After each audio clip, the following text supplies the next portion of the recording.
So in previous classes you completed regarding the key managements and what are the roles of public key, okay, fair certificate. That is, if you want to share your public key, what procedure you have to follow for making registration. You have to go for registration authority permission to make registration.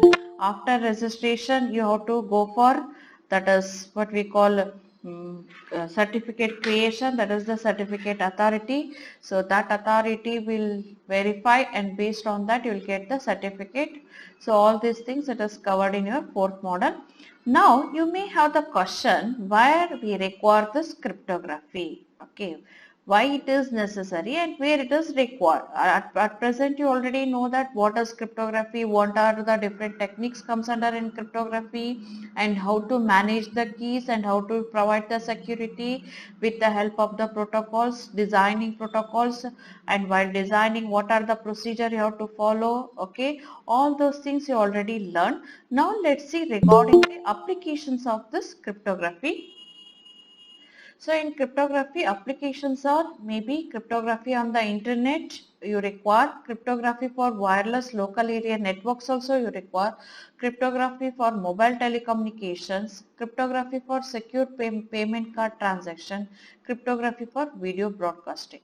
So here if you want to make communication with the help of the internet, so then also you require this cryptography, and which type of the cryptography you need in this internet, and what type of the cryptography you require for this wireless local network area networks and mobile telecommunication, and for making secure payment transaction even in video broadcasting. So these are the different areas where you require the cryptography here. So let's learn one by one. So what are the applications comes under cryptography on the internet? If you are going for the internet, there where you require this cryptography, that one let's see. Cryptography on the internet uses SSL protocol. SSL protocol, this is the protocol which is used by this cryptography when you are making communication with the help of the internet. And this SSL is most important cryptography protocols for establishing a secure network channel. So you already know that in the internet for making communication, first you need to establish the connection. For that we already use the one of the protocol, that is the TCP IP protocol. So now in the internet, if you want to establish the secure network channel, then which protocol you require? We require the SSL protocol. And this internet is modeled as a 4-layer internet protocol suite.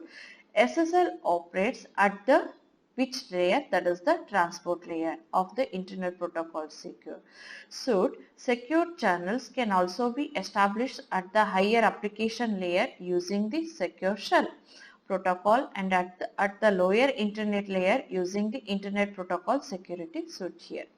And this SSL was developed by Netscape in the mid of 1990s for use with their Navigate browser.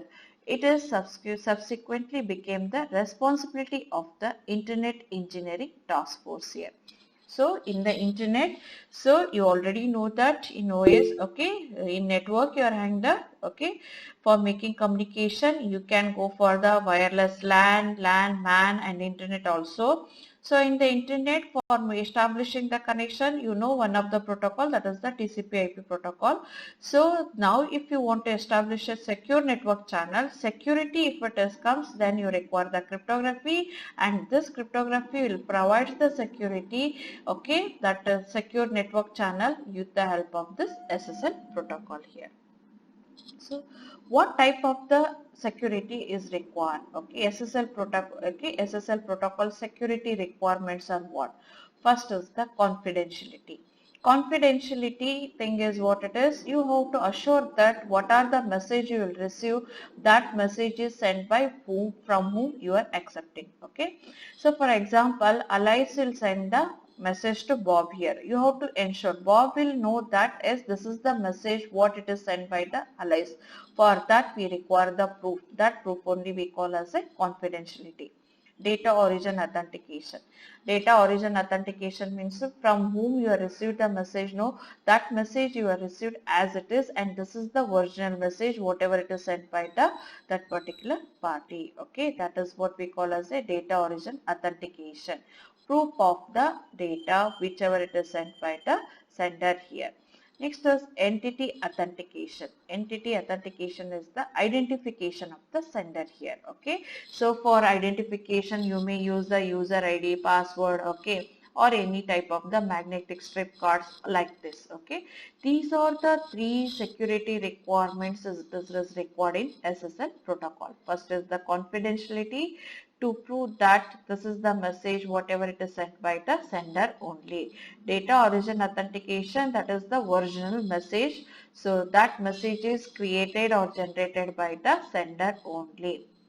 For example, Bob will receive the message, okay, whatever the message it is sent by the allies here. If any problem arises, Bob will claim that this message I received by the allies here.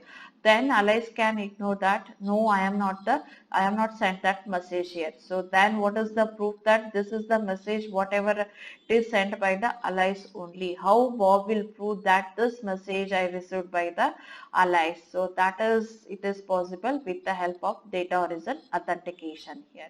So never, okay, if any problem faces by the Bob will have the ensurety, that is the proof that this is the message whatever that I received by the allies. If that proof is there, then only Bob is ready to accept such type of the message. That proof only we call as a data origin authentication. So these are the requirements. So cryptography, what type of the cryptography is used in SSL to fulfill this security requirements? So SSL uses wide range of cryptographic primitives. It uses the wide range of the primitives. Let's see what are those. One is public key cryptography. It is used to enable the symmetric key establishment. So now you may have the question, here we are using the concept as what? Public key cryptography used to enable the symmetric key establishment. So now in the symmetric key you are using the concept as what? For the encryption and decryption you are using the same key, whereas in public key cryptography you are using the encryption public key, for decryption you are using the private key here. So with the help of this one, you are establishing your symmetric keys also. It is very simple. You need to transfer this key securely. So for securely transferring, so it is using the help of this public key cryptographic concepts. Next is digital signatures are used to sign certificates and facilitate entity authentication. So digital signature you are taking here. So if you are having the any document with the digital signature, if it is there, it proves the entity authentication. It has proved that, so that identification of the that particular sender. Symmetric encryption is used to provide the confidentiality. Symmetric encryption is used to provide the confidentiality. Confidentiality means what? What are the key you are using? So that sender and receiver only know those keys here. Other than that, remaining parties don't know what are the keys you are used. Even for encrypting, what are the encryption techniques you are following, or what are the procedure you are using to get the ciphertext, that procedure or that operation is also known by only sender and the receiver. That is the what we call as the confidentiality. To provide that confidentiality, what type of the encryption techniques you are using here? You are using the symmetric encryption technique. And MACs are used to provide the data origin authentication and facilitate entity authentication. So message authentication code, it is there. So that code, if it is added with the message, it proves that this is the message I received by the sender allies only, because that allies know the message authentication code. For generating this message authentication code, which type of the algorithm or functions both sender and receive, they must be known. Okay, if it is known, then it is under proof of the data origin authentication here. Even hash functions are used as a components of MACs. Message authentication code is what it is. Here you are using the hash key to generate this message authentication code, and digital signature for key derivation. Okay. So combination of the hash function and digital signatures you are using. Okay. So these two you are using for which purpose? To prove the entity authentication and data origin authentication. And for deriving the key, okay, here your thing is what it is, dynamically you are getting the key. So for deriving those keys, you are using the key derivation methods here. So these are the terms you are using to fulfill the SSL security requirements.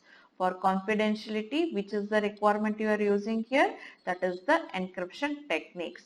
Data origin, that is the digital signature, and hash function to prove the data origin and the entity authentication here. Next is SSL supports a range of different algorithms. It supports the different types. Because in encryption you already know that different types of the algorithms are there.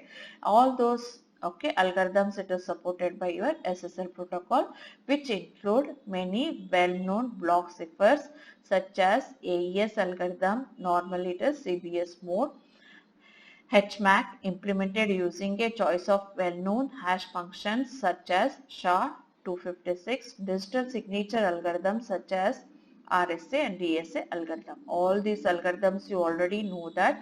So all these algorithms are supported by this SSL here. So this SSL protocol consists of two cryptography protocol. What are those? Let's see. First one is the handshake protocol. Handshake protocol you are using for which purpose? To agree on the cryptographic algorithms to be used to establish the secure channel. So if you want to establish the secure channel, if you want to communicate, first you have to send a connection request here. So that is what we call as a handshake. Okay, for that purpose in SSL we are using which type of the protocol? That is the handshake protocol here. So this here handshake protocol, it is what is the procedure? So now, first you have to, because here you require to establish the secure channel. Secure channel means once it is, what are the message you want to send? That message you are not sending as it is, you are converting as a ciphertext here. For converting that ciphertext, which type of the cryptographic algorithms are going to be used by sender and receiver, that must be agreed. So that is the first step here. And establish the entity authentication. Next, you have to establish the entity authentication. So establish the entity authentication. As I told, you have to use the digital signature or you can use the hash function here. So which type of the algorithms you are using to generate your hash key, and what are the algorithms you are using to generate the digital signature. So that one also comes under in this handshake protocol. Next is establish the keys that will be needed to secure the channel here. So this handshake protocol, this protocol you are using for which purpose? So just to share the information. What type of the information it required? So handshake protocol you are using to share the information related with the encryption techniques. Which type of the encryption technique, encryption and decryption techniques are going to be used by sender and receiver? That one it is shared with the help of this handshake protocol. And for proving the entity authentication, what are the techniques you are going to use? That thing is also, it is communicated with the help of this handshake protocol. And keys, because we require the keys, that keys if you want to share is for sharing the those keys also, it is possible with the help of this handshake protocol. So this is the first protocol. This protocol you are using for this purpose. Next protocol is record protocol. So record protocol you are using for which purpose? Formatting the data, computing the max on the data and encrypting the data. So now you need to transfer the data. For transferring that data, which format you have to follow.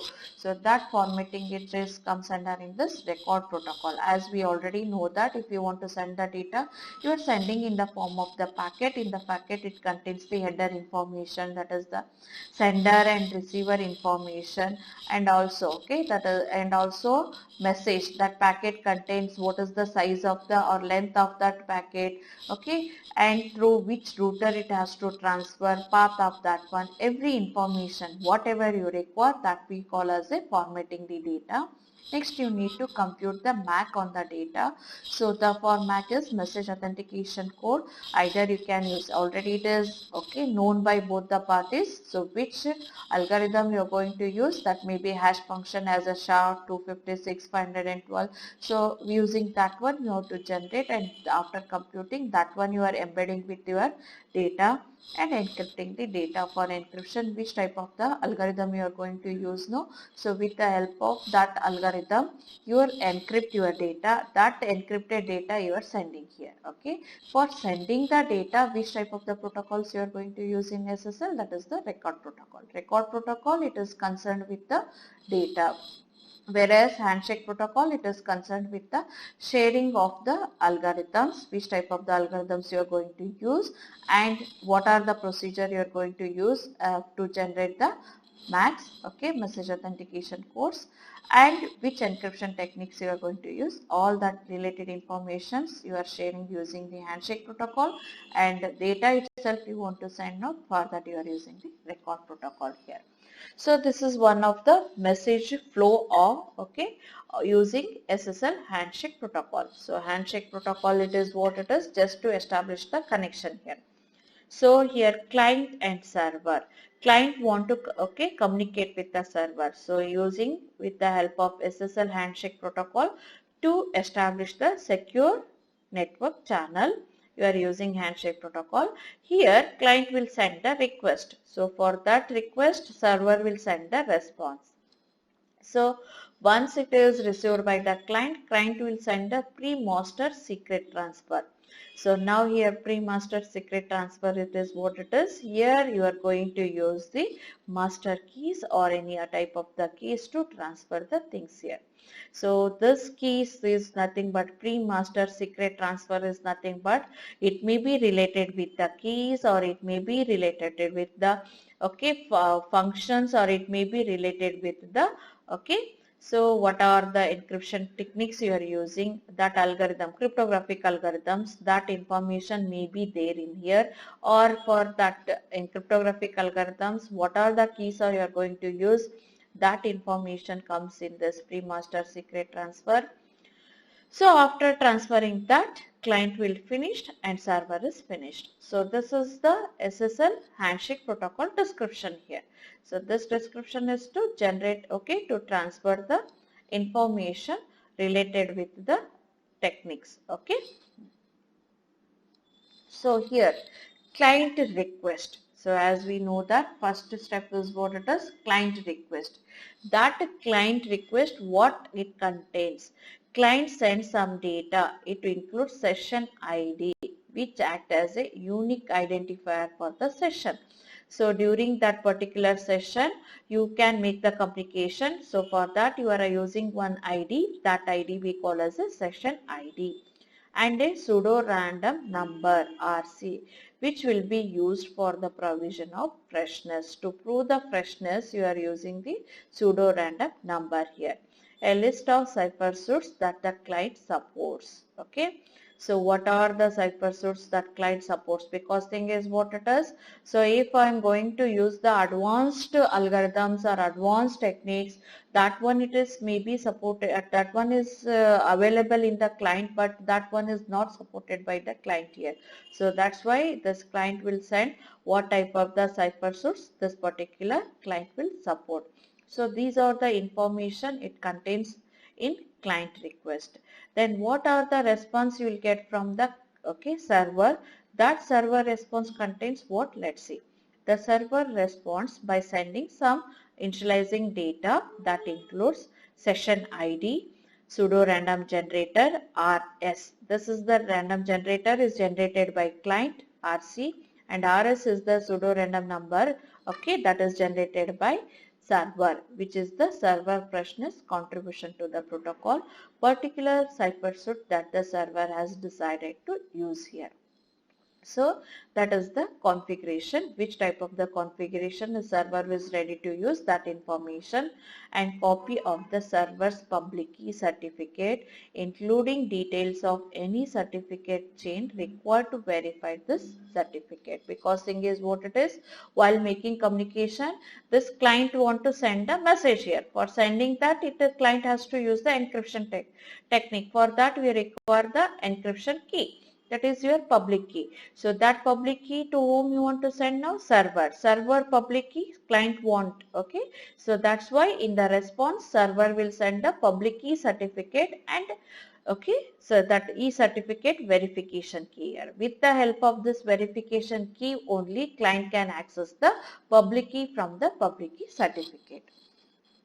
Next is pre-master secret transfer. So client now generates another pseudo-random number KP which encrypts using the server's public key and sends to server here. Okay. Now client is having the server's public key. With the help of that it generates one more pseudo-random number and that number it is encrypted with the help of the server's public key and it sends to the that encrypted key to the encrypted number to server. RC and RS are nouns used to provide the freshness, hence they are not encrypted when they are exchanged. So client freshness, okay, pseudo random number, server pseudo random number you are using for to prove the freshness, those things are not encrypted here. KP will be used to derive the keys that are used to secure the session. This value KP is referred to as a pre-master secret and is value known only by the client and server.